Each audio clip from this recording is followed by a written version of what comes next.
মাসকলাইয়ের ডাল করবো। মাসকলাইয়ের ডালটাকে আগে একটু ভেজে নেব। ডালটাকে একটু ভেজে নিই। ভাজা হয়ে গেছে, একটু ঠান্ডা হলে তারপরে একটু এটাকে আধ ভাঙ্গা করবো। আধ ভাঙ্গা করে খোসাটা ঝেড়ে নিলাম। ঝেড়ে এই যে প্রেশার কুকারে দিয়ে দেবো। প্রেশার কুকারে এখন সেদ্ধ দিয়ে দেবো। সাথে একটু মসুর ডাল দিলাম, এটা ভালো ঘন হবে। আদা সেদ্ধ হয়ে আসলে এটার মধ্যে কাঁচা লঙ্কা দেবো, আদা দেবো। মাসকলাইয়ের ডালটা বসিয়ে দিয়েছি এখানে প্রেশার কুকারে।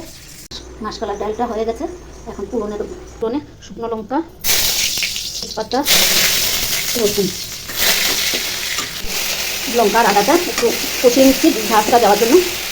হলুদ আর জিরে দিয়ে দিচ্ছি, দিয়ে একটু কষিয়ে নেবো। তারপরে পোকাটা দিয়ে দেবো। পোকাটাও দিয়ে একটু কষিয়ে নিচ্ছি। কষিয়ে নিই, তারপরে ডালটা দিয়ে দেবো। কষানো হয়ে গেছে, আমি ডালটা দিয়ে দিচ্ছি।